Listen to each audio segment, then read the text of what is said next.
اس لیے ساری دنیا میں جانے کے لیے تیار ہیں. پیسوں کو نہیں دیکھنا، اپنی جیب کو نہیں دیکھنا. حضرت علی فرماتے تھے اللہ کی قسم آدمی مومن ہی نہیں ہو سکتا جب تک اس کو اللہ کے خزانوں میں جو کچھ ہے اس پر اس سے زیادہ یقین نہ ہو جائے جتنے اپنے جیب کے پیسوں پر. جتنا جیب کے پیسوں پر یقین ہے اس سے زیادہ اللہ کے خزانوں پر یقین ہو. اللہ سے لیں گے اور ساری دنیا میں جائیں گے. ہمیں دنیا کے سامانوں سے کچھ نہیں لینا. اے یورپ، امریکہ، چین، روس، جاپان والوں، تمہیں تمہاری حکومتیں مبارک ہوں اور تمہیں تمہارے سامان مبارک ہوں. ہمیں تمہاری کسی چیز کی ضرورت نہیں، پھوٹی کوڑی بھی ہم نہیں چاہتے. ابھی مکمل بیان سماعت فرمائیں. شکریہ، اور چینل کو سبسکرائب کرنا نہ بھولیں. تو ایمان اور اعمال، اس پر کامیابی. اللہ تمہاری شکلوں کو نہیں دیکھتے، اللہ تمہارے مالوں کو نہیں دیکھتے.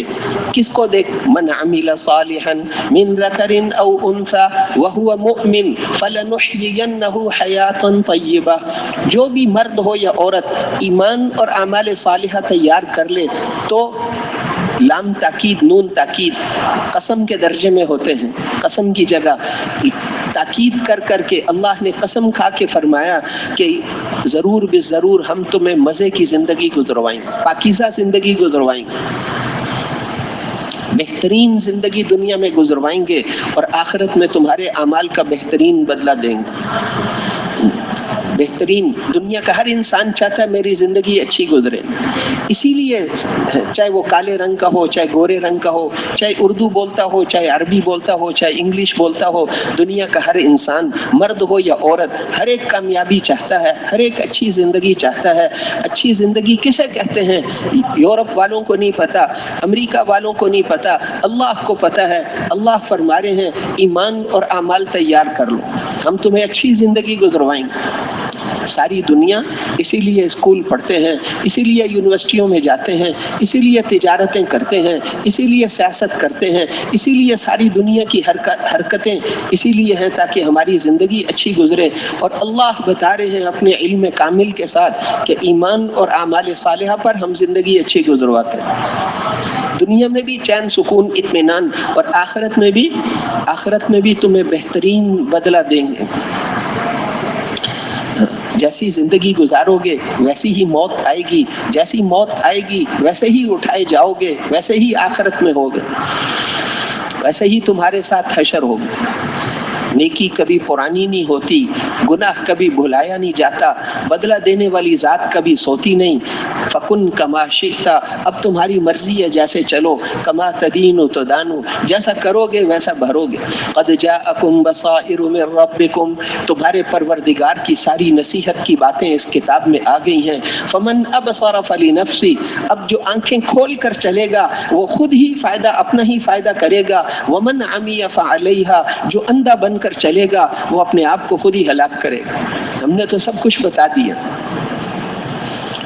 تو میرے محترم بھائیوں اور دوستو، شروع سے آج تک ہمیشہ دیکھ لیں نوح علیہ السلام کے زمانے میں ان کے خلاف کثرت تھی، سارے لوگ ان کے خلاف تھے. نوح علیہ السلام اور ان پر ایمان لانے والے ان کی تعداد تھوڑی، اور وہ لوگ ان کو کہتے تھے بڑے بڑے سردار کہ تمہارے ساتھ تو گرے پڑے لوگ ہیں، دنیا کے گرے پڑے لوگ تمہارے ساتھ ہیں، تمہیں نہیں لگتا کہ تم کچھ. اور وہ ایمان والے، اعمال والے، وہ چلتے رہے. اللہ جل شانہ نے ان کو کامیاب کر دیا، اور وہ جو کثرت والے تھے ان سب کو ناکام کر دیا. نبی کا بیٹا، نبیوں کے بیٹے اور نبیوں کی بیویاں اگر وہ بھی ایمان اور اعمال والی نہیں تھیں تو ان کو بھی کہا گیا کہ چلو اس دوزخ میں چلے جاؤ. وہاں تو ایمان اور اعمال پر فیصلہ ہوتا ہے. نوح علیہ السلام 4 بیٹے تھے، 3 کامل ایمان والے، وہ تو کشتی میں سوار ہو گئے، اور ایک بیٹا جو انہی کے ساتھ اٹھتا بیٹھتا تھا. کہتے ہیں بری مجلس اتنی خطرناک چیز ہے، بری مجلس اتنی خطرناک ہے. اس لیے پسر نوح بابداں بنشست، خاندان نبوتش گم شد. نوح علیہ السلام کا بیٹا جس نے 950 سال تبلیغ کی تھی، چلہ 3 چلے نہیں، 950 سال تبلیغ کی. وہ جب طوفان اور وہ پہاڑ پر چڑھ رہا ہے. نوح علیہ السلام نے اس کو کہا کلمہ پڑھ لے, یا بنی ارکب معنا, ہمارے ساتھ کشتی میں سوار ہو جاؤ, کلمہ پڑھ لو. اس نے کہا سآوی الی جبل, میں اس پہاڑ پہ چڑھ کے پانی ہے نا, پانی سے کیا ہوتا ہے, میں پہاڑی پہ چڑھ جاؤں گا. کہ یہ عذاب والا پانی ہے, اس سے تمہیں پہاڑیاں نہیں بچا سکتی. اتنے میں موج اس کو بہا کر بھی لے گئے. اب نوح علیہ السلام نے اتنی دعا کر دی, اے اللہ آپ نے وعدہ کیا تھا تیرے اہل کو بچاؤں گا, یہ بھی میرے اہل میں سے ہے. او ہو, اللہ ایک جملہ بھی کہہ دیتے تھے کافی تھا, 4 جملے بولے. یا نوح انہ لیس من اہلک, یہ آپ کے اہل میں سے نہیں ہے, بیٹا ہے, فرما رہے تیرے اہل میں سے نہیں ہے. انہ عمل غیر صالح, ان کے عمل ٹھیک نہیں ہے. آگے فرمایا کہ ہرگز ایسا سوال نہ کرو جس کا تمہیں پتہ نہیں, ایسا نہ ہو کہ تم بھی ان کے ساتھ ہو جاؤ. اب نوح علیہ السلام بہت روئے, اتنا روئے, اللہ کی ڈانٹ تو معمولی نہیں, وہ جو جس کو اللہ سے محبت ہے اس کو پتہ ہے. بہت روئے. اللہ آئندہ نہیں دعا کروں گا. کہ کیوں, ہمارے کام میں دخل کیوں دیا ہے؟ قیامت کے دن بھی جب لوگ جمع ہو کر جائیں گے, نوح علیہ السلام کو کہیں گے کہ آپ ہم اتنے سخت پھنسے ہوئے ہیں, سفارش کرو. تو وہ کہیں گے میں سفارش نہیں کر سکتا, مجھے تو اپنی فکر لگی ہوئی ہے, آج میرا کیا بنے گا. میں نے ایک دعا مانگی تھی بیٹے کے لیے, خفا ہو گئے تھے, اس لیے مجھے تو اپنی فکر لگی ہوئی ہے, میں کسی کی سفارش نہیں کر سکتا. تو اس لیے اعمال ٹھیک نہیں ہوں گے تو پھر سفارش نہیں چلتی. ابراہیم علیہ السلام کے والد قیامت کے دن وہ بھی کہیں گے کہ آج مجھے بچا لو. ابراہیم علیہ السلام کہیں گے کہ میں تو آپ کو کہتا تھا نا میری بات مان لو, میری بات مان لو, کتنی دفعہ منت سماجت کی تھی, اور آج مجھے بچا لو. وہ کہیں گے اللہ جل شانہ فرمائیں گے کہ یہ تو کافر پر تو جنت حرام ہے, دیکھو اس کی طرف, تو بجو کی شکل میں, اللہ اس کو دوزخ میں ڈال دو. اس لیے ایمان اور اعمال پر کامیابی ملتی ہے. آپ نے فرمایا تھا اے فاطمہ اپنے لیے آخرت کی تیاری کر لو. اے بنو عبد مناف, اے بنو عبد شمس, اے فلاں اپنے سارے خاندان کے نام لے لے کر, میں قیامت کے دن تمہارے کسی کام نہیں آؤں گا. دنیا کی رشتہ داری ہے, اس کا خیال دنیا میں رکھوں گا, آخرت میں. اس لیے ایمان اور اعمال پر فیصلہ ہوگا. اللہ جل شانہ فیصلہ صرف اللہ نے کرنا ہے, اور ایمان اور اعمال پر فیصلہ کرنا ہے. ایمان اور اعمال پر دل کے اندر صحیح یقین ہے, ایمان ہے, اور جسم سے نکلنے والے اعمال صحیح ہیں تو کامیاب, اور صحیح نہیں ہے تو ناکام. تو اس لیے پھر حضرت نوح علیہ السلام اور ان کے ساتھ ایمان لانے والے بچ گئے, باقی سب کو تباہ کر دیا. نوح علیہ السلام نے ہم کو پکارا تھا تو پھر ہم نے زمین آسمان ہی ہلا دیے تھے, اتنا پانی بھیجا کہ وہ کشتی میں جو سوار تھے وہ بچ گئے, باقیوں کو تباہ کر دیا. پھر سیدنا ابراہیم علیہ السلام تشریف لائے. اب ان کو دعوت دینے کا حکم ہوا, دعوت دے رہے ہیں, والد کو بھی دعوت دے رہے ہیں, بادشاہ کو بھی دعوت دے رہے ہیں, اور اپنی قوم پر بھی محنت فرما رہے ہیں. وہاں پر اب وہ اس کے بعد جو ایمان والے تھے وہ بچ گئے, جو ایمان والے نہیں تھے وہ ناکام ہو گئے. نمرود اور نمرود کے ساتھ جو تھے وہ سب کے سب ناکام ہو گئے.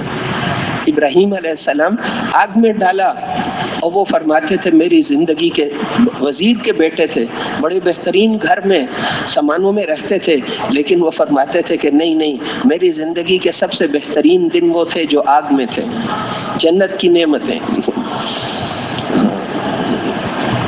ایمان اور اعمال پر اللہ جل شانہ نے کامیاب فرما دی.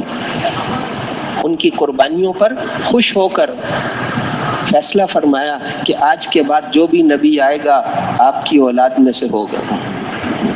ہزاروں نبیوں کے باپ ہیں. پھر حضرت موسیٰ علیہ السلام آئے، فرعون ان کے مقابلے میں، ہاں اب فرعون کہتا تھا کہ یہ حکومت میرے پاس، یہ سامان میرے پاس، میں بہتر ہوں یا یہ آدمی بہتر ہے؟ ام انا خیر من ھذا الذی ھو مہین، میں بہتر ہوں یا یہ آدمی بہتر؟ میرے پاس حکومت، فوج، سب کچھ میرے پاس، اتنی سامان میرے پاس، دریاؤں کا بھی مالک ہو، اور حضرت موسیٰ علیہ السلام اس کو دعوت دے رہے ہیں، تیرے باپ دادوں کا بھی وہ رب ہے، تو اب پیدا ہوا ہے، مشرق اور مغرب کا وہ رب ہے۔ تو وہ آگے سے کہتا تھا اپنی قوم کو، تمہارے رسول تو پاگل لگتے ہیں، ایسی باتیں کرتے ہیں۔ اب فرعون اور اس کو حکومت اس کو نہیں بچا سکتی، لاکھ کتنے بچے مروا دیے، لیکن اللہ نے موسیٰ علیہ السلام کو فرعون کے محل میں پال کر یہ بتایا کہ جو وہ چاہتا ہے وہ نہیں ہوگا، جو ہم چاہتے ہیں وہی ہوتا ہے، جو وہ چاہتے ہیں وہ نہیں۔ کتنے سخت حالات آئے اپنی قوم کو، جب اللہ کا حکم ہوا کہ لے کر نکلیے۔ اب موسیٰ علیہ السلام جب اپنی قوم کو لے کر نکلے، بنی اسرائیل کو، تو اب وہ راستہ بھول گئے۔ اب وہاں پہنچے کہ آگے بحیر قلزم اور پیچھے فرعون کی فوج، تو ان کی قوم والوں نے کہا کہ انا لمدرکون، ہم تو پکڑے گئے، وہیں اچھے تھے، تم نے وہاں سے نکال کر نہ آگے کے نہ پیچھے کے۔ حالات اتنے خراب ہیں، آگے جائیں تو سمندر کا پانی اور پیچھے جائیں تو فرعون کی فوج۔ اور موسیٰ علیہ السلام نے ایسا ڈانٹا، کلا، ہرگز نہیں، ان معی ربی، میرا رب میرے ساتھ ہے۔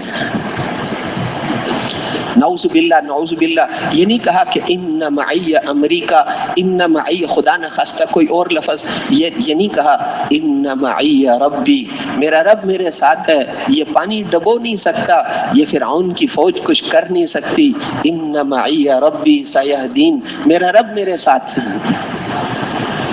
کیونکہ اس کائنات میں سب کچھ اللہ کرتے ہیں، تنے تنہا وہ اس کائنات کا بادشاہ ہے، جو وہ چاہتے ہیں، تبارک الذی بیدہ الملک، اس کے ہاتھ میں بادشاہت ہے، وہ جو چاہتے ہیں وہی ہوتا ہے، اسی کے حکم سے ہوتا ہے۔ چاہے تو عزت کے نقشوں میں ذلیل کر دیں، فرعون سے چھینا نہیں، ان سامانوں کے اندر اس کو تباہ کر دی، ان سامانوں کے اندر ان کو تباہ کر۔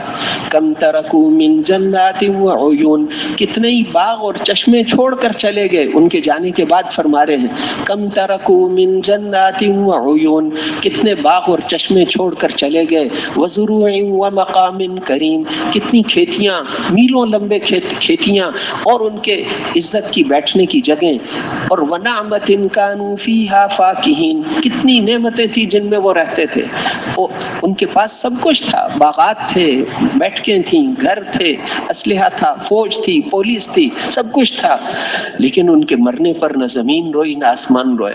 ہم نے ان کو 16 لاکھ کی فوجوں کو وہ لے کر آیا، خود ہی سب کو جمع کر رہا ہے، ساروں کو خط لکھے، پورے اپنے رشتہ داروں کو، سارے ملک والوں کو، ان ہؤلاء لشرذمۃ قلیلون، یہ تو تھوڑے سے ہیں، ہمیں تو ان کا کوئی ڈر نہیں ہے، لیکن تم سب جمع ہو جاؤ، سب کو مرنے کے لیے بلوا رہا ہے، سب کو اکٹھا کیا، خود ہی انتظام کر۔ اصل میں تو اوپر سے نظام چلتا ہے، اب اس کے وہ سارے کے سارے اس نے سب کو جمع کیا، سارے سرداروں کو، سارے وزیروں کو، سارے رشتہ داروں کو، سب کو جمع کر لیا موسیٰ علیہ السلام کے مقابلے کے لیے۔ اور موسیٰ علیہ السلام کے ساتھ اللہ کی مدد ہے، میرے ساتھ اللہ ہے۔ اللہ جل شانہ نے فرمایا کہ سمندر سامنے تھا، کہ اس پر لاٹھی ماریے، لاٹھی ماری۔ اب عقل کیا کہتی ہے کہ ایک طرف دشمن ہو اور ایک طرف پانی ہو تو کدھر لاٹھی مارنی چاہیے، لیکن وہ تو حکم پورا کر رہے ہیں۔ اس پانی پر جو لاٹھی ماری تو 12 قبیلے تھے ان کی قوم کے، 12 خشک راستے بحیر قلزم میں بن گئے، خشک راستے، اور وہ چلتے، بیچ میں پانی کی دیواریں۔ انہوں نے کہا موسیٰ علیہ السلام کو، پتہ نہیں باقیوں کا کیا حال ہے، انہوں نے دعا کی تو بیچ میں کھڑکیاں بھی بن گئی، ایک دوسرے کو دیکھتے بھی جا رہے ہیں، گزرتے جا رہے ہیں۔ اللہ جل شانہ نے فرمایا کہ اے موسیٰ وَاتْرُكِ الْبَحْرَ رَهْوًا، ادھر پہنچ کر اس سمندر کو دوبارہ نہ مار دینا، آج ہم نے یہاں پہ ان کو ڈبونا ہے، اس کو دوبارہ نہ پانی کو ہلانا۔ اب یہ سب کے سب چلے گئے. موسیٰ علیہ السلام کی قوم سارے کے سارے پار ہو گئے, اور وہ سارے کے سارے فرعون جب آیا شروع میں تو وہ گھبرایا, پھر اس نے اب لوگوں پر اپنا روب بھی قائم رکھ, اس لیے اس نے کہا کہ نہیں یہ ان غریبوں کی, یہ سمندر تو میرے تابع ہے. اچھا, اب جب اس کی ساری فوج اندر آ گئی تو اللہ تعالیٰ نے بحیرہ قلزم کو حکم دیا کہ تو چلتا تو فرعون کے ملک میں تھا لیکن حکم تو میرا چلتا ہے, اے پانی تم آپس میں مل جاؤ. اب وہ پانی سارے کا سارا جب آپس میں ملا تو اب اللہ تعالیٰ نے فرعون کی 16 لاکھ کی فوجوں کو ختم کرنے میں 16 دن نہیں لگائے اور 16 مہینے اور 16 گھنٹے نہیں لگائے, ایک لمحے میں ان سب کو ختم کر دیا. موسیٰ علیہ السلام سے کوئی فوج نہیں تیار کروائی. جب وہ نماز پر آگے کلمہ نماز تورات تو ان پر نازل ہوئی, فرعون کے مرنے کے بعد تورات نازل ہوئی. پہلے صرف کلمہ نماز کی حقیقت تیار کرو. وہ موسیٰ علیہ السلام کو ان کے قوم والے کہتے تھے کہ آپ کے آنے سے پہلے بھی ہم پر فرعون مسلط تھا, آپ کے آنے کے بعد بھی فرعون مسلط ہے. تو وہ ان کو کہتے تھے ایسے نہیں ہوگا, نماز کی حقیقت والی نماز تیار کرو, پھر دیکھو اللہ کیسے. تم ان کی عدالتوں میں نہ جایا کرو, فرعون کی عدالتوں میں نہ جاؤ, اللہ کے دربار میں جایا کرو, نماز پڑھ کر اللہ سے مانگو. چنانچہ اللہ تعالیٰ نے فرعون کو اور اس کی, پھر انہوں نے کہا کہ پتہ نہیں وہ کم بخت بھی مرا ہے یا وہ تو بہت ظالم تھا, بڑی بڑی میخیں کمر میں اور ہاتھوں پہ ٹھوک دیتا تھا. وَفِرْعَوْنَ ذِي الْأَوْتَادِ, وہ میخوں والا فرعون. اس کی بیوی جو تھی وہ ایمان لے آئی تھی, اس نے بڑے اس کو سبز باغ دکھائے. آسیہ, اس نے کہا کہ میں ملک مصر کا بادشاہ اور تم ملکہ ہو اور میں تمہیں یہ دوں گا. اس آدمی کے پاس کیا ہے, کیا خیال ہے؟ تو وہ کہتی تھی خیال بدلتا ہے, ایمان نہیں بدلتا. ایمان اندر اتر جاتا ہے تو پھر بدلتا نہیں. تو اس نے کہا اس کو تکلیفیں دو, اس کے رشتہ داروں کو بلایا, اس کو بتاؤ میں کیا کرتا ہوں. اب انہوں نے بہت سمجھایا لیکن وہ کہتے تھے, پھر پوچھتے کیا رائے ہے, کیا خیال ہے. خیال بدلتے ہیں, ایمان تو نہیں بدلتا, ایمان تو اندر اتر گیا ہے. تکلیفیں دو, میخیں ٹھوک دو. وہ ناز و نعمت میں پلی ہوئی وہ عورت, لیکن ایمان دل میں اتر گیا. حضور صلی اللہ علیہ وسلم کی جنت میں ہوگی آخرت میں. دنیا میں جسم فرعون کے گھر میں تھا لیکن ایمان اور اعمال پر آخرت میں اتنی بڑی جنت میں جائے گی. تو اس لیے ایمان اور اعمال سے کامیابی ملتی ہے. تو پھر وہ فرعون ناکام ہو گیا. اللہ نے اس کی لاش اٹھا کر پانی سے باہر پھینک دی کہ یہ مر گیا ہے, دیکھ لو. آخری وقت میں اس نے بہت چیخو پکار کی. پہلے باڈی گارڈوں کو بلایا, فلاں دستہ. انہوں نے کہا آج کوئی مدد نہیں کر سکتا. پھر اس نے فوراً کہا کہ میں ساری زندگی میری محنت غلط تھی, میں غلط تھا. آمنت انہ لا الہ الا الذی آمنت بہ بنو اسرائیل, میں اس اللہ پر ایمان لاتا ہوں جس پر بنی اسرائیل ایمان لائے. تو اس وقت پھر جبرائیل علیہ السلام نے کہا کہ اب کلمہ پڑھتا ہے, الآن وقد عصیت قبل وکنت من المفسدین. موت کو دیکھ کر ایمان قبول نہیں ہوتا, کیچڑ اس میں ڈالا کہ چل تیرے جسم کو اب ہم باقی رکھیں گے تاکہ انسانیت کو پتہ چلے کہ انا ربکم الاعلی کا دعویٰ کرنے والوں کا کیا حشر ہوتا ہے. اس کے جسم کو اللہ نے باقی رکھا ہوا. تو اس لیے فرعون حکومت سے کامیابی ملتی تو وہ بڑی حکومت والا تھا. قارون بھی موسیٰ علیہ السلام کے مقابلے میں آیا. اس نے کہا میں مال سے کامیاب ہوں, روز نئے حکم سناتے ہیں, روز زکات دو, روز, یہ کیا مصیبت ہے.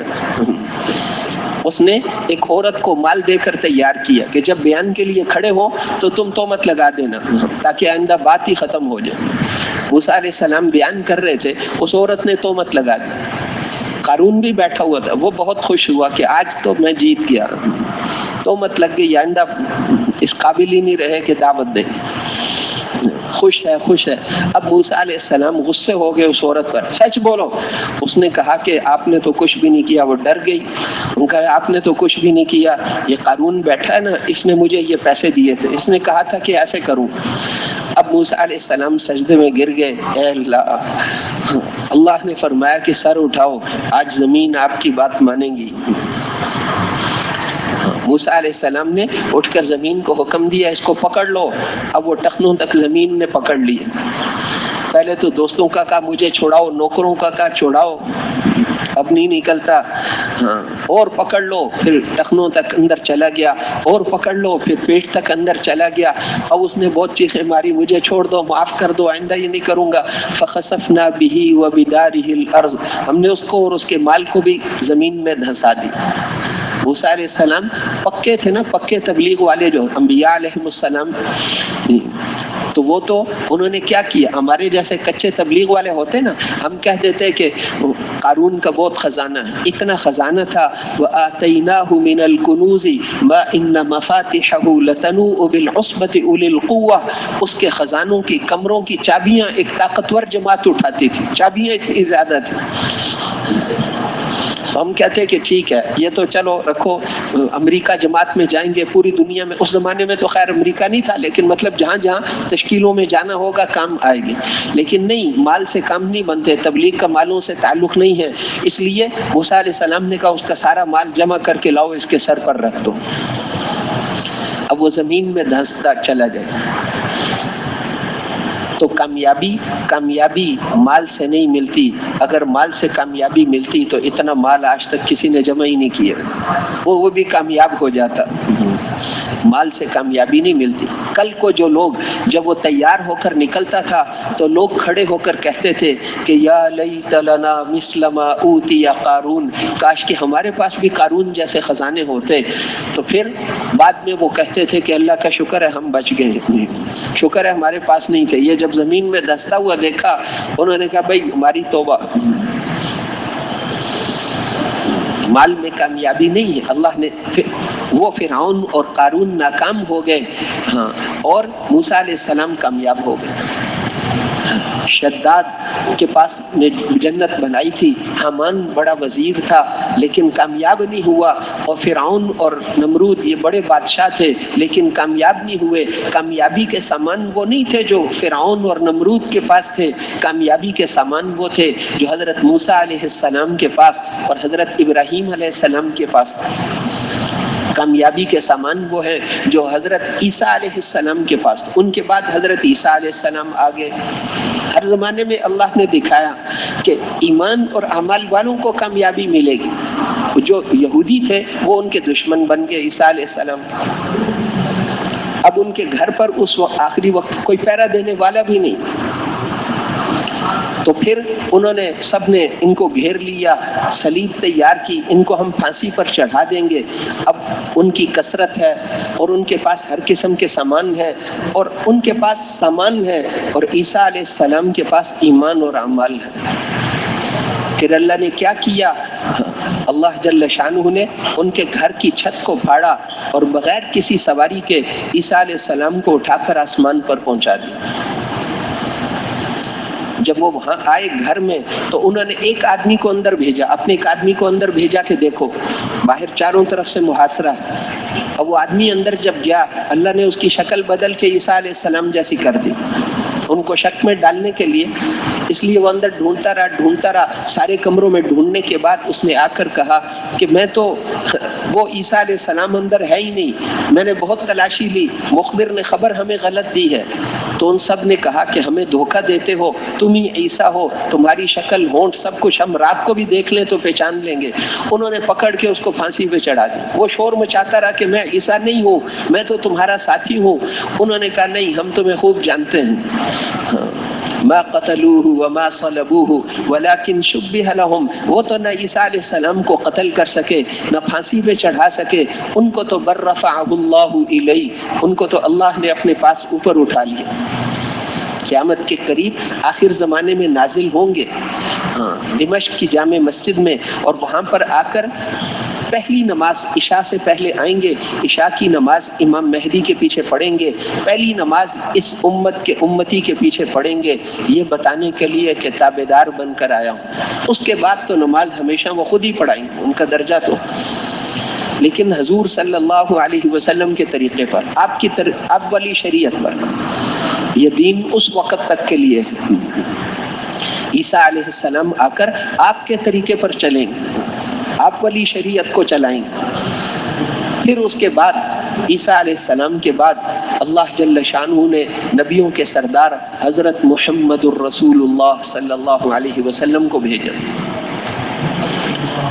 600 سال بیچ میں، 650 سال کوئی نبی نہیں آیا تھا۔ جہالت اپنی انتہا پر، غفلت اپنی انتہا پر، اور توحید کا گھر، اللہ کا گھر، اسی میں 360 بت ہیں، یہاں تک بات پہنچ گئی۔ پہلے اللہ ایک قوم کے لیے ایک نبی بھیجتے تھے، پہلے نبیوں میں سے کوئی نبی ساری دنیا کا نبی بن کر نہیں آیا تھا۔ آدم علیہ السلام، نوح علیہ السلام سے لے کر حضرت عیسیٰ علیہ السلام تک ایک قوم کے نبی، ایک علاقے والوں کے نبی، ایک بستی والوں کے نبی، حضرت شعیب علیہ السلام مدین بستی والوں کے نبی۔ 850 سال ان کی عمر تھی، نبیوں کی عمریں اتنی بڑی بڑی ہوتی تھی، ایک قوم کے نبی اور اتنی لمبی عمر۔ ہود علیہ السلام قوم عاد کے نبی، ان کے چچا زاد تھے سمود، ان کے لیے صالح علیہ السلام وہ ان کے نبی۔ حضرت لوط علیہ السلام وہ بھتیجے تھے ابراہیم علیہ السلام کے، وہ وہاں پر اردن کی بستیوں والوں کے لیے نبی بن کر آئے۔ ایک ایک قوم کے لیے، ایک یونس علیہ السلام موصل بستی والوں کے نبی، اور قوم سبا یمن میں ایک قوم تھی، ان کے پاس اللہ نے 13 نبی بھیجے آگے پیچھے۔ ایک قوم کے لیے ایک نبی، ایک علاقے کے لیے ایک نبی۔ موسیٰ علیہ السلام بنی اسرائیل کے نبی، عیسیٰ علیہ السلام بنی اسرائیل کے نبی، ان دونوں کے بیچ میں 1000 نبی بنی اسرائیل میں آئے۔ بنی اسرائیل بہت لمبا عرصہ چلے، جب صحیح چلتے تھے اللہ ان کو غلبہ دیتے تھے، پھر جب گناہوں میں پڑتے تھے پھر کسی کو اللہ ان پر مسلط، کبھی فرعون کو مسلط کیا، کبھی اور کسی بختنصر کو مسلط کیا، اوروں کو مسلط کر، پھر کسی نبی کو بھیجتے تھے، پھر وہ ان کو نکالتے تھے، پھر اعمال پر آتے، پھر ان کو غلبہ دے دیتے۔ تو وہ بنی اسرائیل کے نبی تھے۔ آخر میں حضرت محمد الرسول اللہ صلی اللہ علیہ وسلم کو بھیجا تو آپ پر پہنچ کر اللہ نے پچھلی ساری ترتیبیں بدل دیں۔ آپ کو ایک قوم اور ایک علاقے والوں کے لیے نہیں بھیجا، آپ کو اقوام عالم کے لیے نبی اور رسول بنا کر بھیجا۔ قل یا ایھا الناس انی رسول اللہ الیکم جمیعا، اے دنیا بھر کے انسانوں میں تم ساروں کی طرف اللہ کا رسول بن کر آیا ہوں۔ وما ارسلناک الا کافۃ للناس بشیرا ونذیرا، ہم نے آپ کو ساری دنیا کے انسانوں کے لیے خوشخبریاں دینے والا اور ڈرانے والا بنا کر بھیجا ہے۔ وما ارسلناک الا رحمۃ للعالمین، دنیا جہان والوں کے لیے ہم نے آپ کو رحمت اور نبی بنا کر بھیجا۔ تبارک الذی نزل الفرقان علی عبدہ لیکون للعالمین نذیرا، بڑی عالی شان ہے وہ ذات جس نے اپنے بندے پر قرآن اتارا تاکہ دنیا جہان والوں کو وہ ڈرانے والے بن کر جائیں۔ نبی بشیر اور نذیر بن کر آتے ہیں۔ آپ کو ایک قوم اور ایک علاقے والوں کے لیے نہیں بھیجا، عربوں کے لیے یا امریکہ والوں کے لیے یا ایشیا والوں یا افریقہ والوں کے لیے نہیں بھیجا، 6 بر اعظموں میں بسنے والے سارے انسان اور قیامت تک آنے والے سارے زمانوں کے لیے نبی بنا کر بھیج دیا۔ قیامت کا پہلا دن 50,000 سال کا دن ہوگا، اس دن کے نبی اور رسول بھی آپ ہیں۔ قیامت کے دن تک کے لیے اللہ نے آپ کو نبی بنا کر بھیجا۔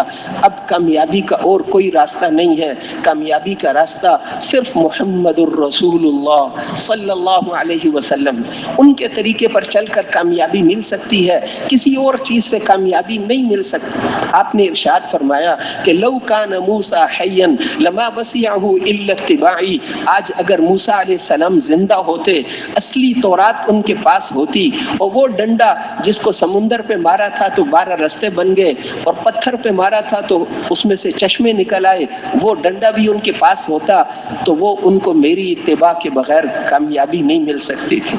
لو کان موسیٰ حیا، اگر موسیٰ علیہ السلام بھی زندہ ہوتے تو میری اتباع کے بغیر کامیاب نہیں ہو سکتے۔ کامیابی اب صرف اللہ تک پہنچنے کا ایک راستہ ہے، اور وہ حضرت محمد مصطفیٰ صلی اللہ علیہ وسلم کا راستہ ہے۔ اس لیے معراج میں سارے نبیوں کی امامت کرائی، ہر نبی اپنی امت کا امام ہوتا ہے، اماموں کی امامت کرا کے یہ بتایا کہ اب باقی سب کی نبوت منسوخ ہو گئی، اب تو قیامت تک کامیابی کے لیے آپ کے راستے پر چلنا ضروری ہے۔ اس لیے میرے محترم بھائیوں اور دوستوں، آپ نے پھر کامیابی کے سامان وہ تھے جو آپ لے کر آئے، آپ کے مقابلے میں جو سردار تھے ان کے پاس جو دنیا کے سامان تھے وہ کامیابی کی چیزیں نہیں تھی. وہ کہتے تھے لولا نزل هذا القرآن على جبل من القريتين عظیم، یہ قرآن کسی مکے یا طائف کے سردار پہ اتر. قرآن تو بڑی زوردار چیز ہے. وہ بڑے فصیح و بلیغ لوگ تھے. عرب کے لوگ ہر زمانے میں اللہ وہ معجزہ اتارتے تھے کہ اس زمانے کے لوگ اس فن میں ماہر ہوں تاکہ وہ عاجز ہو جائیں، پھر ان کو پتہ چلے کہ خدائی طاقت کیسے ہوتی. موسیٰ علیہ السلام کے زمانے میں جادوگری کا زور تھا تو اللہ نے وہ معجزہ دیا تھا کہ جادوگروں نے بھی کہا آمنا برب موسیٰ و ہارون، یہ ہمارا جادو اس کا مقابلہ نہیں کر سکتا، یہ جادو نہیں ہے، یہ خدائی طاقت ہے. خود جادو کی چھڑی اور جادو کا سانپ کسی کو کھا نہیں سکتا. ان کے سامنے تو ایک لقمے میں سب کچھ کھا لیا. عیسیٰ علیہ السلام کے زمانے میں طب یونانی بہت عروج پر تھی. اللہ نے ان کو وہ معجزہ دیا کہ وہ مردے کو کہتے قم باذن اللہ، وہ مردہ اٹھ کے کھڑا ہو جاتا، اور چڑیا بنا کر مٹی سے بنا کر پھونک مارتے تو وہ اڑ جاتی. مادر ذات نابینا کی آنکھوں پہ ہاتھ پھیرتے تو وہ ٹھیک ہو جاتا. برس کی بیماری تو طب یونانی والوں نے کہا کہ یہ انسانی طاقت نہیں ہے، یہ تو خدائی طاقت ہے. حضور صلی اللہ علیہ وسلم کے زمانے میں وہ لوگ فصاحت و بلاغت میں بہت زور پر تھے. اب جب قرآن اترا تو وہ 7 کلام اس زمانے میں 7 شاعروں کا کلام انہوں نے خانہ کعبہ میں لٹکایا تھا. اس کا مقابلہ کوئی نہیں کر سکتا. اب جب سورت نازل ہوئی وہاں پر لکھ کر حضرت ابو بکر رضی اللہ عنہ نے لگا دی اور وہ سب اپنے اپنے اتار کر لے گئے. اس کلام کا مقابلہ کوئی نہیں کر سکتا. ایک آیت اس جیسی بنا کر دکھا دو، تم ساری دنیا کے شاعر جمع ہو جاؤ اور ساری دنیا کے عرب جمع ہو جاؤ، اس جیسی ایک آیت تو ہمیں بنا کر دکھا دو. اگر تم کہتے ہو کسی انسان کا کلام ہے تو اس کا کوئی مقابلہ تو کر کے دکھا دو. لو اجتمعت الانس والجن على ان ياتوا بمثل هذا القران لا ياتون بمثله. تم ساری دنیا کے انسان اور جنات جمع ہو جاؤ، سارے فصیح و بلیغ لوگ جمع ہو جاؤ، اس جیسا کچھ بنا کے تو ہمیں دکھاؤ نا. یہ تو رب العالمین کا کلام ہے. تو اس پر وہ کہتے تھے کہ یہ قرآن اگر مکہ یا طائف کے سردار پہ اترتا تو ہم ایمان لے آتے. اس یتیم بچے کی بات دنیا میں کیسے چلے گی؟ اللہ جل شانہ نے فرمایا کہ اللہ کو پتہ ہے کہ اس نے اپنی نعمت کس کو دینی ہے، تمہیں کیا پتہ ہے؟ اس لیے اللہ جل شانہ نے جتنے آپ کے مقابلے میں جو آئے ان سب کو ناکام کر دیا اور آپ کے دین کو دنیا کے ہر کچے اور پکے گھر تک پہنچا دیا. وہ سارے کے سارے ناکام ہو. بدر کی لڑائی میں ایک طرف ان کے پاس 1000 آدمیوں کا لشکر اور ہر قسم کا اسلحہ، وہ عورتیں بھی ساتھ لے کر آئے تھے ناچنے گانے کے لیے کہ ہم جشن منائیں گے، اور شراب اور پتہ نہیں کیا کیا چیزیں. اور ان کے پاس ہتھیار تھے، ان کے پاس نیزے تھے، ان کے پاس تلواریں تھیں، ان کے پاس گھوڑے تھے، ان کے پاس اونٹ تھے. حضور صلی اللہ علیہ وسلم کے صحابہ، ان کے پاس 313 آدمی ہیں، لاٹھی ڈنڈے بھی پورے نہیں ہیں، کوئی ہتھیار بھی 10 کی تعداد کو بھی نہیں پہنچتا. آج پتہ ہاں ان کے پاس ایمان اعلیٰ درجے کا ہے، نمازیں اعلیٰ درجے کی ہیں. آج پتہ چلے گا کہ نمازیں جیتتی ہیں یا تلواریں جیتتی ہیں. اسباب سے کامیابی ملتی ہے، یہ بغیر اسباب کے کامیابی ملتی ہے. اس لیے جب بعض نے کہا کہ ہمارے پاس ہتھیار ہی نہیں، ہتھیار ہوتے تو لڑائی کا پتہ چلتا، تو اللہ جل شانہ نے فرمایا کہ اگر ہتھیار ہوتے تو ہماری مدد کا کیسے پتہ چلتا؟ اے مسلمانوں، تم یہ لڑائی نہیں لڑنا چاہتے تھے، مکے والے بھی یہ لڑائی نہیں لڑنا چاہتے تھے، یہ لڑائی تو اللہ لڑانا چاہتے تھے. وَلَوْ تَوَاعَدْتُمْ لَاخْتَلَفْتُمْ فِي الْمِيعَادِ. اگر تم نے تاریخ طے کی ہوتی تو یہ جنگ کبھی بھی نہ ہوتی. وَلَكِنْ لِيَقْضِيَ اللَّهُ أَمْرًا كَانَ مَفْعُولًا. لیکن اللہ جو طے کرتے ہیں وہ ہو کر رہتا ہے. لِيَهْلِكَ مَنْ هَلَكَ عَنْ بَيِّنَةٍ. تاکہ جس نے مرنا ہے دلیل مل کر مرے، اور جس نے زندہ رہنا ہے ایمان پر تو وہ دلیل مل کر پتہ چلے کہ اللہ کی مدد کیسے ہوتی. تم جو 15 سال سے لوگوں کو کہتے ہو کہ اللہ کرتے ہیں، اللہ سے ہوتا ہے، اللہ کرتے ہیں، تنے تنہا اس کا حکم چلتا ہے، آج بدر میں پتہ چلے گا. وَإِذْ يَعِدُكُمُ اللَّهُ إِحْدَى الطَّائِفَتَيْنِ أَنَّهَا لَكُمْ. اللہ نے تم سے وعدہ کیا تھا کہ ان 2 جماعتوں میں سے ایک ہم تم کو دیں گے. وَتَوَدُّونَ أَنَّ غَيْرَ ذَاتِ الشَّوْكَةِ تَكُونُ لَكُمْ. تم یہ چاہتے تھے کہ وہ وہ قافلہ, تجارتی قافلہ قریش کا جو ہے, جس میں لڑنا نہ پڑے اور مال زیادہ ملے, تم تو چاہتے تھے کہ وہ مل جائے. وَيُرِيدُ اللَّهُ أَن يُحِقَّ الْحَقَّ بِكَلِمَاتِهِ وَيَقْطَعَ دَابِرَ الْكَافِرِينَ. آج اللہ یہ چاہتا تھا کہ حق کا حق ہونا ظاہر کر دے انسانوں پر, اور باطل کی جڑوں کو آج کاٹ کر رکھ دے. باطل کی جڑوں کو آج ہم کاٹنا چاہتے تھے. لِيُحِقَّ الْحَقَّ وَيُبْطِلَ الْبَاطِلَ وَلَوْ كَرِهَ الْمُجْرِمُونَ. تاکہ حق کا حق ہونا اور باطل کا باطل ہونا انسانوں کو پتہ چل جائے. اللہ کی مدد ہوتی ہے تو پھر کیسے کامیابیاں ملتی ہیں. چنانچہ 70 آدمی تو ان کے مارے, 70 سردار آپ نے رات کو ہی بتا دیا. رات کو ان کو صحابہ کو بتا دیا کہ یہاں کل ابو جہل قتل ہو, یہ اس جگہ پر. یہاں عتبہ, شیبہ, ولید, ان کے جو بڑے بڑے سردار تھے, وہ کافر سمجھتے تھے کہ ایک ایک ان میں سے پورے لشکر کا مقابلہ کرتا ہے, لیکن وہ سارے کے سارے سب کے سب آپ نے رات کو بتا دیا. دھاگے جتنا بھی فرق نہیں تھا, جہاں بتایا تھا وہیں مرے تھے, نہیں مرے تھے. 70 قید ہو گئے اور 70 مارے گئے. اللہ جل شانہ نے مسلمانوں کو فتح نصیب فرمایا. حضور صلی اللہ علیہ وسلم کے چچا حضرت عباس بھی ان قیدیوں میں تھے. وہ ایمان لا چکے تھے, لیکن کافر ان کو زبردستی لڑنے کے لیے لے آئے تھے.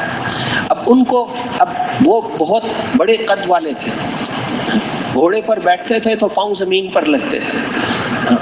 12 میل دور ان کا مدینے سے باغ تھا, وہاں کھڑے ہو کر نوکر کو بلا لیتے. اتنی اونچی آواز ان کی, بہت اونچی تھی.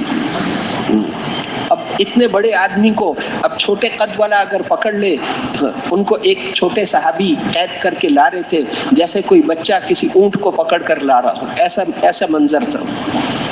اب ایک بہادر پہلوان کو کوئی پہلوان پکڑے تو وہ اس کو شرم نہیں آتی, کوئی اپنے سے چھوٹے والا پکڑ لے اس کو بڑی شرم آتی. اس لیے انہوں نے آتے ہی کہا, اے محمد, مجھے اس آدمی نے نہیں پکڑا, یہ تو میرا ایک تھپڑ بھی نہیں برداشت کر سکتا. ایک میرے سے بھی لمبا ایک آدمی تھا تمہاری فوج میں, لیکن جنگ سے پہلے بھی نظر نہیں آ رہا تھا, جنگ کے بعد بھی, لڑائی کے بعد بھی وہ تم لوگوں میں نظر نہیں آ رہا, اس نے مجھے پکڑ کے اس کے حوالے کر دیا. اس صحابی نے کہا کہ اللہ کے رسول, اللہ کی قسم میں نے پکڑا ہے. آپ نے فرمایا قسم نہ کھاؤ, فرشتے کے ذریعے سے اللہ نے تیری مدد کی. وہ صحابہ کہتے ہیں ہم کسی کو مارنا چاہتے تھے, وہ پہلے ہی اس کے سر الگ ہو جاتا تھا. فرشتے ساتھ لڑنے کے لیے اللہ نے بھیج دی. فرشتے بدر میں اور لڑائیوں میں بھی فرشتے بھیجے, لیکن ان کو لڑنے کی اجازت نہیں ہوتی تھی, صرف اطمینان کے لیے آتے تھے. صرف بدر میں اللہ نے فرمایا فرشتوں کو, فَضْرِبُوا فَوْقَ الْأَعْنَاقِ وَاضْرِبُوا مِنْهُمْ كُلَّ بَنَانٍ, مارو یہاں کافروں کو, مارو ان کو, آج تمہیں لڑنے کی بھی اجازت ہے. اب وہ فرشتے بدر میں, حضرت عبداللہ ابن عباس آخر عمر میں رو رو کے اللہ کے خوف سے نابینا, وہ اپنے شاگردوں کو کہتے تھے اگر میری آنکھیں ٹھیک ہوتی تو میں تمہیں بدر میں وہ جگہ دکھاتا جہاں فرشتے اتر کر ہماری مدد کے لیے آتے تھے. 2 بھائی کافروں کی طرف سے آئے, چچا زاد بھائی ایک دوسرے کے, وہ لڑائی کے لیے نہیں آئے تھے, صرف تماشا دیکھنے کے لیے, پہلی جنگ ہے ہم تماشا دیکھیں گے. مکے سے آئے تھے, وہ دونوں پہاڑی کے اوپر چڑھ کر بیٹھ گئے. تو وہ کہتے ہیں جب لڑائی شروع ہوئی, اوپر سے بادل آ رہے تھے, ان میں سے فرشتوں کے ہنہنانے کی آوازیں تھیں, اور ایک نے کہا کہ تیز چلو. فرشتے کی جو آواز تھی تو وہ دونوں بے ہوش ہو گئے. ایسی آواز, ڈر کے مارے یہ کہاں سے آواز آ رہی ہے, وہ بے ہوش ہو گئے. ایک کو ہوش جب آیا تو جنگ ختم ہو گئی تھی, سب لوگ چلے گئے تھے, اور دوسرا تو خوف کی وجہ سے مر گیا تھا. اس کو بعد میں پتہ چلا کہ اچھا وہ آسمان سے فرشتے آئے تھے. مکہ میں جب خبر, وہ بھاگنے والے پہنچے تو ابو لہب اس جنگ میں شریک نہیں ہو سکا تھا, وہ وہیں پر تھا. حضرت عباس کی بیوی, وہاں ان کا غلام لوہار تھا, تلواریں بناتا تھا, وہ تلوار بنا رہا تھا, پاس ان کی بیوی بیٹھی ہوئی تھی, دیہاتوں میں جیسے بیٹھے, تو ابو لہب بھی وہیں آ کر بیٹھا تھا. اتنے میں ایک بھاگنے والا آیا تو ابو لہب نے اس کو بلایا, ادھر آؤ, بتاؤ سناؤ کیا ہوا. تو اس نے کہا ہمیں تو پتہ ہی نہیں چلا کیا ہوا ہے, لڑائی تو لڑائی ہوتی ہے, یہاں تو ہمیں پتہ ہی نہیں چلتا, کوئی آسمانوں سے بھی کچھ ہوتا, ہم سے سب کچھ چھین کر اللہ نے ان کو دے دیا تھا. تو وہ جو حضرت عباس کے گھر والے تو سارے مسلمان ہو چکے تھے اندر سے, تو وہ ان کے حضرت عباس کے غلام نے کہا اللہ کی قسم وہ فرشتے تھے, آسمانوں سے جو اترے ہیں وہ فرشتے تھے.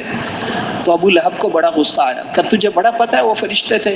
اس نے اس کو مارنا شروع کیا. تو حضرت عباس کی بیوی ام الفضل نے اسے کہا کہ اس کا مالک جنگ پہ گیا ہوا ہے، اس لیے تم اسے اتنا اکیلا سمجھتے ہو۔ اس نے خیمے کی سوٹی اٹھا کر اس کو زور سے ماری، پھر غلام نے بھی پکڑ کر اس کو گرا لیا، ابو لہب کو۔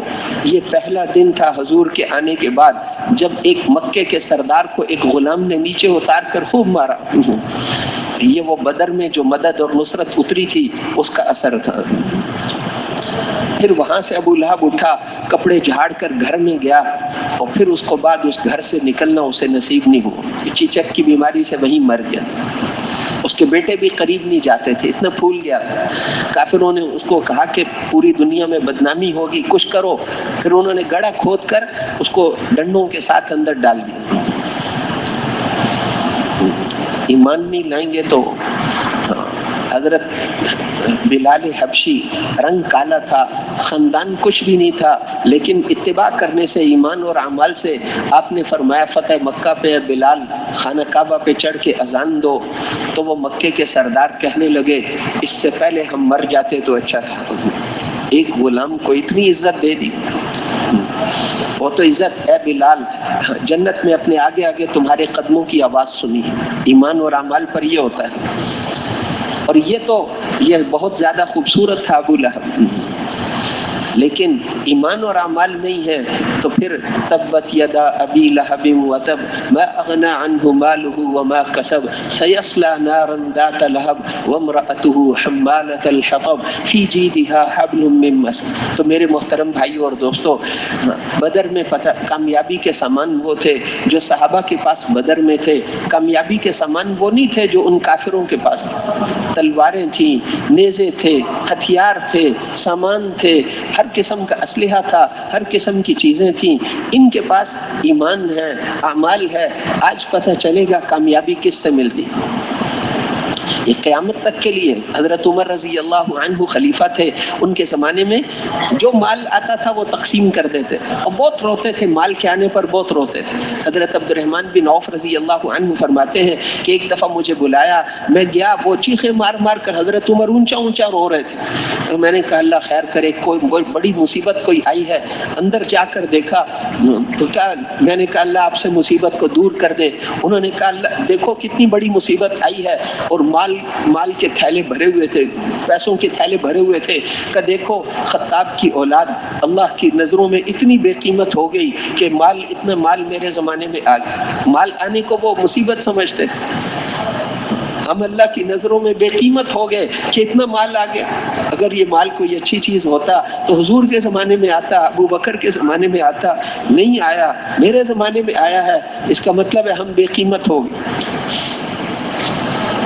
عبداللہ ابن عباس رضی اللہ عنہ فرماتے ہیں کہ مجھے بھی بلوایا ایک اور موقع پر، چیخیں مار مار کے رو رہے تھے۔ میں اندر گیا تو سونا پڑا ہوا تھا، سونا ہی سونا، 90 لاکھ آ رہے ہیں، 90 لاکھ، لیکن وہ مال کے آنے کو ہمیشہ مصیبت سمجھتے تھے۔ وہی لباس، وہی چیزیں، وہی ساری زندگی۔ تو اس لیے میرے محترم بھائیوں اور دوستوں، حضرت عبد الرحمن ابن عوف رضی اللہ عنہ نے ان کو کہا ہر جمعے کو مال غنیمت خالی کر دے، سب تقسیم کر دو، خود اپنا نام فقیروں میں۔ 2 چادریں ایک دفعہ پہنی تھی جمعے کے لیے، جب کھڑے ہوئے خطبہ دینے کے لیے تو ایک آدمی اٹھ کے کھڑا ہو گیا، اس نے کہا ہم سب کو ایک ایک چادر ملی ہے، آپ نے 2 چادریں پہنی ہیں، خطبہ کیسے دیتے ہیں؟ حضرت عمر نے فرمایا کہ میرا بیٹا جواب دے گا، کھڑے ہو جاؤ۔ اور بیٹے بڑے صحابی تھے عبداللہ ابن عمر، انہوں نے کھڑے ہو کے بتایا، اس نے کہا دوسری چادر میری ہے، میرے پاس پرانے کپڑے تھے، میں نے اپنا باپ سمجھ کے ان کے ادب کی وجہ سے دے دی، ایک چادر ان کی ہے ایک میری ہے، میں نے پرانے کپڑے پہنے ہوئے ہیں۔ اس آدمی نے کہا اب خطبہ دے، اب ہم سنیں گے۔ شہد تھوڑا سا لوگوں کو جمع کیا، کمال غنیمت میں شہد پڑا ہے، مجھے اس کی ضرورت ہے بیماری کے لیے، اگر تم لوگوں کی اجازت ہو تو میں لے لوں۔ کہ آپ کو اجازت ہے؟ حضرت عبد الرحمن بن عوف رضی اللہ عنہ ان سے ایک دفعہ کہا کہ مجھے قرضے کی اتنے پیسوں کی ضرورت ہے، ان کا امیر المومنین بیت المال میں سے لے لو، قرض بعد میں دے دینا۔ ان کے پیٹ پہ مکہ مارا اور کہا میں مر گیا تو میری اولاد سے کون وہ پیسے وصول کرے، تیرے سے لوں گا تاکہ تو میری اولاد سے وصول تو کر سکے۔ وہی زندگی. تو اس لیے حضرت عبد الرحمن ابن عوف رضی اللہ عنہ نے ان کو ایک دفعہ کہا، عشرہ مبشرہ میں سے ہیں وہ، انہوں نے کہا کہ امیر المومنین جب مال آتا ہے آپ تقسیم کر دیتے ہو، اگر اچانک کوئی جنگ چھڑ گئی تو اس دن کے لیے آپ نے کیا تیاری کی ہے؟ تو حضرت عمر رضی اللہ عنہ نے فرمایا کہ شیطان نے تیری زبان پر یہ بات جاری کی ہے اور رحمان نے میرے دل میں اس کا جواب ڈالا ہے کہ ہم دشمن سے مقابلہ پیسوں سے، مال سے، اسلحے سے نہیں کرتے. ہم نے اس وقت کے لیے وہ چیزیں تیار کی ہیں جو رسول اللہ صلی اللہ علیہ وسلم نے تیار کی. ہم تو دشمن سے مقابلہ زہد اور تقوی اللہ کی مدد کے ساتھ کرتے ہیں. تو اس لیے اللہ جل شانہ کی مدد اور نصرت ان کے ساتھ تھی. بیت المقدس میں جب تشریف لے گئے تو وہاں پر آخر میں غلام کے سوار ہونے کا وقت تھا، کبھی یہ ہوتے تھے کبھی وہ. اب وہاں پر جب پہنچے اور پیدل چلنا تھا تو اس میں کیچڑ بھی آیا، کیچڑ لگا ہوا ہے، جوتے اٹھائے ہوئے ہیں. وہاں جب پہنچے سارے لوگ کھڑے تھے انتظار میں، وہ پادری اور وہ سارے لوگ. تو انہوں نے ابو عبیدہ بن جراح مسلمانوں کے امیر وہاں پہلے سے موجود تھے، انہوں نے کہا اہا قضا یا امیر المومنین، آپ نے ایسے اس حالت میں ان کے سامنے آنا تھا. تو حضرت عمر نے فرمایا چپ کر جاؤ، ان کے دلوں میں جو ہماری عزت ہے وہ کپڑوں کی وجہ سے نہیں ہوتی، وہ ایمان کی وجہ سے ہوتی ہے. سجدے میں گر گئے ان کے سامنے پادری. کیونکہ اس آدمی کا مقابلہ اونٹ کے اوپر کون ہے کہ غلام پکڑ کے چلنے والے کہ امیر المومنین. ان کا ان کے کپڑوں میں پیوند کتنے ہیں، ان کو چابیاں دے دو، ان کا مقابلہ ہم نہیں کر سکتے. اس وقت انہوں نے فرمایا تھا کہ وہ جب حضرت ابو عبیدہ بن جراح نے ان کو کہا تو انہوں نے کہا ہم تو ذلیل لوگ تھے، اللہ نے ہمیں اسلام کی وجہ سے عزت دی ہے، ہم کسی اور چیز میں عزت تلاش کریں گے تو اللہ ہمیں ذلیل کر دیں گے. میرے محترم بھائیوں اور دوستو، ایمان اور اعمال میں کامیابی ہے. اعمال میں کامیابی ہے اپنی نمازوں پر محنت کرنا، ٹھہر ٹھہر کے پڑھنا، نمازوں سے اپنے مسئلے حل کروانا، زندگی کے سارے شعبوں میں سیکھ کر چلنا، علماء کرام سے پوچھ کر چلنا، حضور صلی اللہ علیہ وسلم والے اخلاق کو اپنے اندر پیدا کرنا، ساتھیوں کی اجتماعی زندگی میں صبر کرنا. حضور صلی اللہ علیہ وسلم نے ارشاد فرمایا کہ وہ مسلمان جو لوگوں میں گھل مل کر رہتا ہو اور ان کی تکلیفوں پر صبر کرتا ہو، وہ اس مسلمان سے بدر جہاں بہتر ہے جو لوگوں کے ساتھ گھل مل کر نہیں رہتا اور ان کی تکلیفوں پر صبر نہیں کرتا. لوگوں کے ساتھ رہیں گے تو کچھ نہ کچھ بات تو پیش آئے گی، صبر کرنا. صحابہ فرماتے تھے انما تکرہون فی الجماعۃ خیر مما تحبون فی الفرقۃ. تو اجتماعی زندگی کی جو ناگواریاں ہیں وہ انفرادی زندگی کے مزوں سے بہتر ہیں. تو میرے محترم بھائیوں اور دوستو، ایمان اور اعمال میں کامیابی ہے. پھر ختم نبوت کی وجہ سے اس امت کی جو خاص چیز ہے، جو خاص امتیازی چیز ہے، وہ کیا ہے کہ اس امت کو ختم نبوت کی وجہ سے دعوت ملی ہے ساری دنیا کے انسانوں تک اللہ کے پیغام کو پہنچانا. یہ ہماری زندگی ہے، یہ ہماری ذمہ داری ہے. صحابہ کرام حضرت اکرمہ جب مسلمان ہوئے، آپ نے فرمایا مانگو کیا مانگتے ہو؟ انہوں نے کہا اللہ کے رسول، مجھے دنیا کی چیز نہیں چاہیے، لیکن میں نے جو جنگیں آپ کے خلاف لڑی، ساری زندگی مشورے آپ کے خلاف کیے، جتنی میٹنگ آپ کے خلاف، مشورے آپ کے خلاف کیے، سفر آپ کے خلاف کیے، آپ دعا کر دو وہ اللہ مجھے معاف کر دے. آپ نے فوراً ہاتھ اٹھائے، آپ نے کہا اللہ، اکرمہ نے جتنی جنگیں میرے خلاف لڑی ہیں اور جتنے مشورے میرے خلاف کیے ہیں اور جتنے سفر میرے خلاف کیے ہیں، آپ اس کو معاف کر دیجئے، میں اس سے راضی ہو گیا. انہوں نے عرض کیا بس اے اللہ کے رسول، اب تو اللہ کی قسم، جتنی جان اور مال دین کو مٹانے کے لیے لگائی تھی، اب اس سے دگنی جان اور مال اللہ کے دین کو پھیلانے کے لیے لگاؤں. 80 خاندانوں کو گھرانوں کو ساتھ لے کر گئے، ان میں سے صرف ایک عورت اور ایک مرد واپس آئے تھے. اپنا سب کچھ لگا دی. تو اس لیے میرے محترم بھائیوں اور دوستوں، یہ ہمارا کام ہے، ہماری ذمہ داری ہے ساری دنیا کے انسانوں تک اللہ کے دین کے پیغام کو پہنچانا. ہم ڈاکٹر نہیں، ہم انجینئر نہیں، یہ تو دنیا کی ضرورتیں ہیں. ہماری زندگی کا مقصد کیا ہے؟ ساری دنیا کے انسانوں کو اللہ کی طرف بلانا اور اللہ کے دین کے زندہ ہونے کے لیے اپنی جان مال کو بے قیمت سمجھنا، اپنی جان مال اعمال کو قربان کرنا یہ ہماری زندگی کا مقصد ہے۔ ختم نبوت کی وجہ سے نبیوں کے آنے کا سلسلہ تو بند ہو گیا، لیکن وہ نبیوں والی محنت وہ بند نہیں ہوئی۔ وہ محنت جو اللہ نبیوں کو دے کر بھیجتے تھے، جو ذمہ داری نبیوں کو دے کر بھیجتے تھے، ختم نبوت کی وجہ سے وہ ذمہ داری اللہ نے اس امت کو عطا فرمائی ہے۔ وَكَذَلِكَ جَعَلْنَاكُمْ أُمَّةً وَسَطًا لِتَكُونُوا شُهَدَاءَ عَلَى النَّاسِ وَيَكُونَ الرَّسُولُ عَلَيْكُمْ شَهِيدًا۔ ہم نے تمہاری امت کو ساری امتوں میں سے افضل امت بنایا ہے تاکہ تم قیامت کے دن لوگوں کے گواہ بنو اور حضرت محمد صلی اللہ علیہ وسلم تمہارے گواہ بنے۔ حدیث شریف میں آتا ہے کہ سب سے پہلے یہ امت جنت میں داخل ہوگی تو پچھلی امتوں کے مسلمان شکایت کریں گے، اے اللہ ہم نے 800 سال آپ کی عبادت کی، 700 سال، 600 سال، یہ 40-50 سال والوں کو آپ نے ہم سے پہلے جنت میں داخل کر دیا۔ تو اللہ جل شانہ ان کو فرمائیں گے میں نے ظلم کیا ہے، تو وہ بہت ڈر جائیں گے، کہیں گے نہیں اے اللہ آپ تو ظلم کرتے ہی نہیں ہیں، یہ ہم تو صرف پوچھ رہے ہیں یہ کیوں آگے نکل گئے؟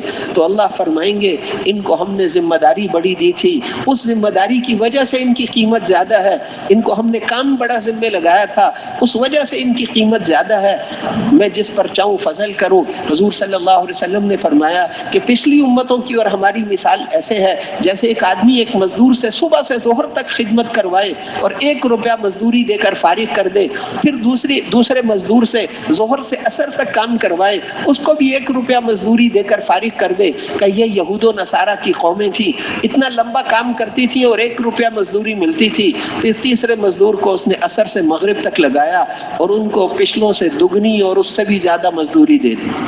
یہ میری امت ہے، یہ میری امت ہے۔ 5:30 بجے آج کل عصر ہوتی ہے، 6:30 کے تھوڑی دیر 6:45 مغرب ہو جاتی ہے، یہ تھوڑا سا وقت اس امت کے لیے، اس امت کی عمریں تھوڑی، لیکن سب سے آخر میں دنیا میں آئے اور سب سے پہلے جنت میں جائیں گے، سب سے پہلے جنت میں جائیں گے۔ نبیوں کی گواہی قیامت کے دن یہ امت دے گی۔ ہاں صحیح حدیث میں آتا ہے نوح علیہ السلام سے اللہ پوچھیں گے آپ نے میرا پیغام اپنی امت تک پہنچایا تھا؟ وہ عرض کریں گے بے شک پہنچایا تھا۔ اللہ فرمائیں گے ان کی امت سے پوچھیں گے میرا پیغام تم تک پہنچا تھا؟ وہ کہیں گے بالکل نہیں پہنچا تھا ورنہ ہم مان لیتے۔ پھر اللہ کہیں گے نوح علیہ السلام کو آپ کا گواہ کون ہے؟ اللہ کو سب پتہ ہے لیکن ظاہری تو پوچھیں کہ تمہارے گواہ کون ہیں؟ وہ کہیں گے امت محمدیہ میری گواہ ہے، کہ بلاؤ امت محمدیہ کو، یہ امت گواہی دے گی اے اللہ نوح علیہ السلام نے آپ کا پیغام امت تک پہنچایا تھا۔ تو ان کی امت کہے گی کہ اے اللہ ہم تو نہیں مانتے، یہ تو پیدا ہی نہیں ہوئے تھے، ان کو کیا پتہ ہے، ہمارے زمانے میں یہ تھے ہی نہیں۔ اللہ ان سے پوچھیں گے کہ تمہیں تو پتہ ہی، تم نے کیسے بتایا؟ تو یہ عرض کریں گے کہ اے اللہ ہم اس زمانے میں پیدا نہیں ہوئے تھے، لیکن آپ نے ایک صادق و مصدوق ہستی کو نبی بنا کر ہمارے پاس بھیجا تھا، وہ سچے، قرآن سچا، آپ سچے، آپ نے قرآن ان پر اتارا، اس میں نوح علیہ السلام کا سارا قصہ سنایا، نبیوں کے سارے قصے سنائے۔ قال رب انی دعوت قومی لیلا ونہارا فلم یزدہم دعائی الا فرارا۔ وہ آپ آنکھوں سے دیکھنے میں تو غلطی ہو جاتی ہے، اللہ کے بتانے میں، اللہ کے کلام میں تو غلطی نہیں ہوتی، اس کی وجہ سے ہم گواہی دے رہے ہیں۔ پھر حضور صلی اللہ علیہ وسلم بھی تصدیق فرمائیں گے، اس پر ان کی امت کو دوزخ میں ڈالا جائے۔ تو یہ امت اللہ نے ان کو اتنا بڑا درجہ دیا ہے، رب العالمین کے دربار میں، کسی مجسٹریٹ کے نہیں، رب العالمین کا دربار ہوگا اور نبیوں کی گواہی یہ امت دے گی، اور سب سے پہلے اس امت کو جنت میں جانے کی اللہ جل شانہ نعمت عطا فرمائیں گے۔ یہ اتنی بڑی ذمہ داری اس لیے کہ اس ذمہ داری کی وجہ سے وَمِمَّنْ خَلَقْنَا أُمَّةٌ يَهْدُونَ بِالْحَقِّ وَبِهِ يَعْدِلُونَ۔ عبداللہ ابن عباس فرماتے تھے یہ وہ تمہاری امتیازی چیز ہے جس کی وجہ سے تمہیں پچھلی امتوں سے اللہ نے فوقیت نصیب فرمائی ہے۔ تو میرے محترم بھائیو اور دوستو، یہ ہمارا کام ہے، ہماری ذمہ داری ہے، ساری دنیا کے انسانوں کو اللہ کے دین کا پیغام پہنچانا ہماری ذمہ داری ہے، اور آسان ہے اس لیے کہ اللہ ہمارے ساتھ ہے، اللہ کی مدد داعی کے ساتھ ہوتی ہے، اللہ کی مدد داعی کے ساتھ ہے، اللہ کی مدد داعی کے ساتھ ہوتی۔ اس لیے سلیمان علیہ السلام نے جب مانگا تھا کہ حکومت مل جائے، ایک جملے بدلے میں دے دی. اور موسیٰ علیہ السلام نے جب مانگا کہ میرے بھائی کو میرے ساتھ شریک کر دیں, نبوت لمبی دعا مانگنی پڑی. وَاجْعَلْ لِي وَزِيرًا مِّنْ أَهْلِي هَارُونَ أَخِي اشْدُدْ بِهِ أَزْرِي وَأَشْرِكْهُ فِي أَمْرِي كَيْ نُسَبِّحَكَ كَثِيرًا وَنَذْكُرَكَ كَثِيرًا إِنَّكَ كُنْتَ بِنَا بَصِيرًا. اللہ جل شانہ نے احسانات جتلائے, وہاں کی طرح جلدی نہیں دی. یہاں پر فرمایا کہ تم تو پیدا بھی نہیں ہوئے تھے, تمہاری موت کے سامان ہم نے حفاظت کی تھی, فلاں وقت بچایا تھا, فلاں وقت بچایا تھا. جاؤ ایک احسان اور بھی کر دیا, تیرے بھائی کو بھی شریک کر دیا. کہتے ہیں دنیا میں کسی نے کسی کے لیے اتنی بڑی چیز نہیں مانگی جتنی موسیٰ علیہ السلام نے اپنے بھائی کے لیے نبوت مانگی, دے دی. احسانات تو میرے محترم بھائیوں اور دوستوں, ہمارے اللہ جس طاقت اور شان کے ساتھ حضرت ابراہیم علیہ السلام کے زمانے میں تھے, اور جس طاقت اور قدرت کے ساتھ حضرت موسیٰ علیہ السلام کے زمانے میں تھے, اور ہمارے اللہ جس طاقت اور قدرت کے ساتھ حضرت محمد الرسول اللہ صلی اللہ علیہ وسلم کے زمانے میں تھے, ہمارے اللہ آج بھی اسی شان, طاقت اور کبریائی کے ساتھ ہیں. وہ نعوذ باللہ کبھی بوڑھے نہیں ہوتے, کمزور نہیں ہوتے, وہ بڑی قدرت اور طاقت والے ہیں. ہمارے اندر کمی ہے. اگر ہم بھی آج بھی اپنی ذمہ داری پر آ جائیں تو اللہ کی مدد کے وعدے کبھی نہیں بدلے. اللہ جل شانہ نے صحابہ سے زیادہ مدد کے وعدے فرمائے ہیں. اللہ کی مدد کے وعدے ہیں جیسے نمک کی تاثیر نہیں بدلی اور دنیا کے ایک گل بنفشہ کے پودے کی تاثیر نہیں بدلی, تو رب العالمین کے وعدے کیسے بدل سکتے؟ اللہ کے وعدے ہیں, اللہ کی مدد کے وعدے ہیں. دین کی محنت کے ساتھ اللہ کی مدد کا وعدہ ہے. تو ساری دنیا میں جانا ہے اور ساری دنیا کے انسانوں کو اللہ کی طرف بلانا ہے. اس کے لیے تیار ہیں انشاءاللہ.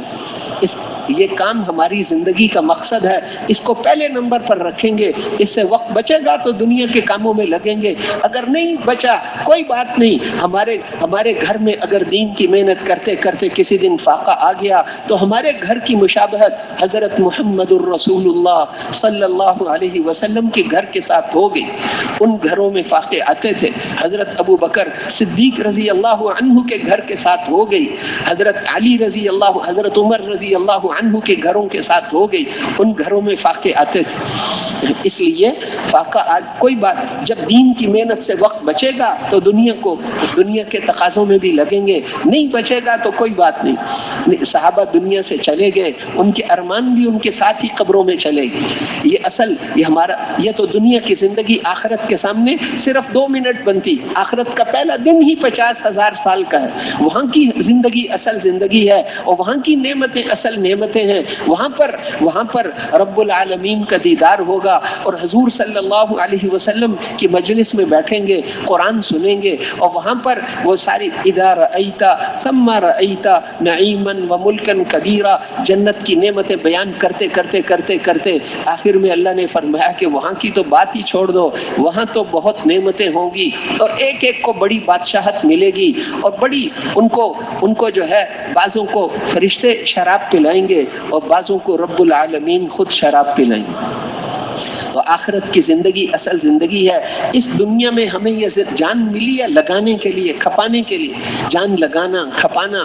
آخرت میں پھر نعمتیں ہی نعمتیں ہوں گی. یہاں جتنا کر لیں گے وہاں اتنا بڑا درجہ ملے. ایک خواص والی جنت ہے, ایک عوام والی جنت ہے. خواص والی جنت عام جنتوں سے اتنی اچھی ہے جتنی عام جنت دنیا سے اچھی ہے. وہاں ہر چیز سونے کی ہوتی ہے, وہاں ایک انچ سونے کی ایک چاندی کی نہیں, وہاں سب کچھ سونے کا. عوام جنتی جمعے کے جمعے اللہ کا دیدار, جمعے کا انتظار کرنا پڑے گا کہ ایک دن کتنا لمبا ہے اور جمعہ کتنے دن میں آئے گا. اور خواص جنتی ان کو روزانہ 2 دفعہ اللہ کا دیدار ہو, روزانہ اللہ جل شانہ کی زیارت کریں گے. آخرت کی نعمتیں ہیں, اور آخرت کی اصل زندگی ہے, وہاں کی اصل نعمتیں ہیں. اس لیے جو ہے وہ ہم آخرت کو سامنے رکھ کر چلیں. آخرت کو سامنے, یہاں ہم جتنی قربانی دیں گے, جتنا زور لگائیں گے, اتنی بڑی درجے کی کامیابی ہمیں حاصل ہوگی. اس کی تیاری کے لیے اللہ نے ہمیں یہاں بھیجا ہے. تو اس لیے ساری دنیا میں جانے کے لیے تیار ہیں. پیسوں کو نہیں دیکھنا, اپنی جیب کو نہیں دیکھنا. حضرت علی فرماتے تھے اللہ کی قسم آدمی مومن ہی نہیں ہو سکتا جب تک اس کو اللہ کے خزانوں میں جو کچھ ہے اس پر اس سے زیادہ یقین نہ ہو جائے جتنے اپنے جیب کے پیسوں پر. جتنا جیب کے پیسوں پر یقین ہے اس سے زیادہ اللہ کے خزانوں پر یقین ہو. اللہ سے لیں گے اور ساری دنیا میں جائیں گے والے ہمیں دنیا کے سامانوں سے کچھ نہیں لینا. اے یورپ، امریکہ، چین، روس، جاپان والوں، تمہیں تمہاری حکومتیں مبارک ہوں اور تمہیں تمہارے سامان مبارک ہوں. ہمیں تمہاری کسی چیز کی ضرورت نہیں، پھوٹی کوڑی بھی ہم نہیں چاہتے، کیونکہ دیکھو دنیا میں جتنا ملے گا نا اتنا آخرت میں کم ہو جائے گا.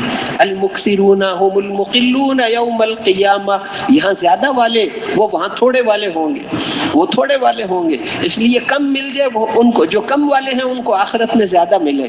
وہاں ہمیشہ ہمیشہ کے لیے ملے گا، یہاں تو 2 منٹ کے لیے ملا ہے. 2 منٹ کے لیے اچھی گاڑی مل جائے یا ہمیشہ ہمیشہ کے لیے بڑی جنت مل جائے.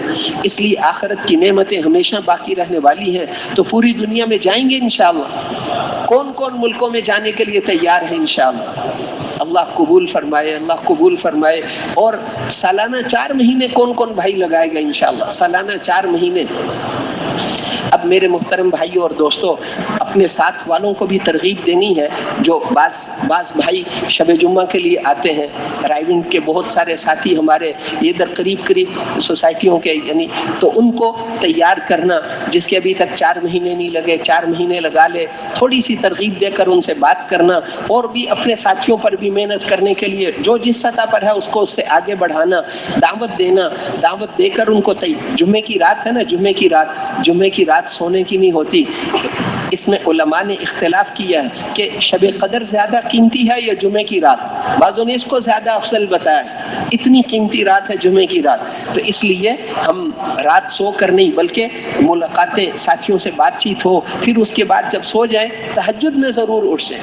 رات کے وقت اعلان ہوتا ہے کوئی بخشش چاہنے والا ہے، کوئی شفا چاہنے والا، دعائیں اس وقت قبول ہوتی ہیں. تو تہجد کا بھی اہتمام کرنا، اور آنے والے جتنے بھائی آئے ہیں ان کو دعوت دے کر محنت بھی تیار کرنا، اور اپنے نمازوں میں ساری چیزوں میں مشق کر کے اس کو اچھا بنانے کی محنت کرنا. اس کی کوشش کریں گے انشاءاللہ.